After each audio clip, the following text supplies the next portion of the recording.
You saw that video title, right? We just got confirmation on how damage the characters works in Disney Lorcana. Play that intro.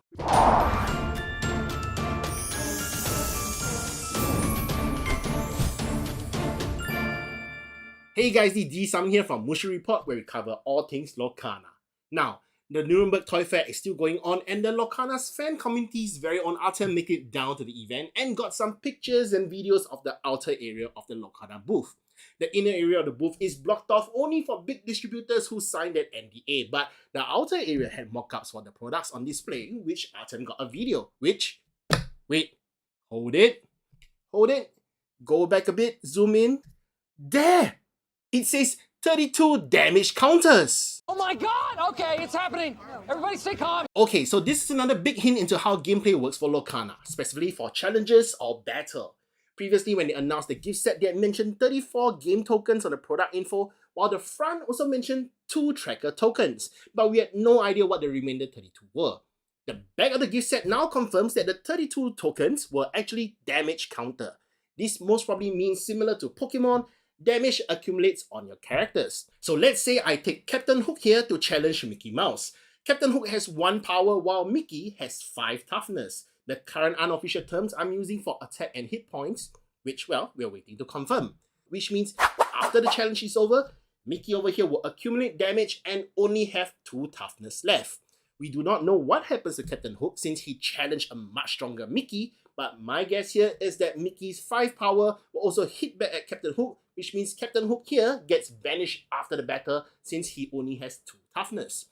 Do note this is currently my interpretation on how Disney Lorcana is confirmed to have damage counters, but considering that in past interviews where the team had confirmed they want to make gameplay accessible and easy to get into, I believe that I am probably pretty close. In my video yesterday, I also shared that how the wording of the ward keyword basically confirms that, unlike Pokemon, all the characters on your field can be chosen by your opponent for a challenge by their characters. This means that having that massive number of 32 damage counter makes a lot of sense since I can easily see all the characters on your field having damage counters. If you haven't seen that video yet, you can check it out linked over here. Now, as you can see, we are still missing quite a lot of essential gameplay information since everyone is eagerly waiting for spring to come. But I have quite a few thoughts on what damage counter can mean based on the cards we have so far. First up, I think that this makes Aggro Weenie decks, or for the non-TCG players, decks with many low-cost characters aimed at swarming the field to win the early game a lot more viable. Even if all your characters have much lower stats, they can now gang up on the higher cost characters to take them out. This actually also makes Stitch in these decks a lot more important since you need to have a steady stream of low-cost characters on the field, and Stitch Adoring Fans ability lets you draw cards via your low-cost characters, making this strategy pretty viable. Another important thought relates to Shift. We currently have 3 Floodbound characters with the Shift ability, where you can play them on top of another character with the same name, reducing the cost of ink required to play the card.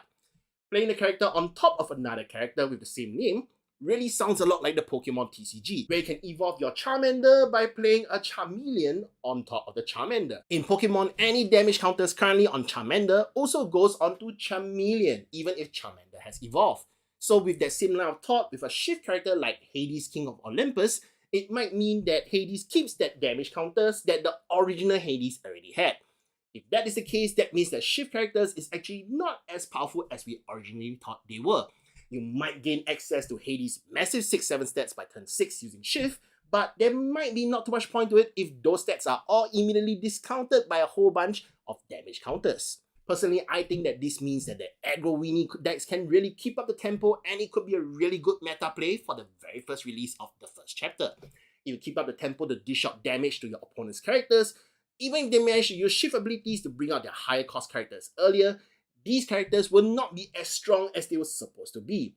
And that, my friends, is my thoughts on the latest news we just got regarding damage counters. What are your thoughts on this latest bit of gameplay information?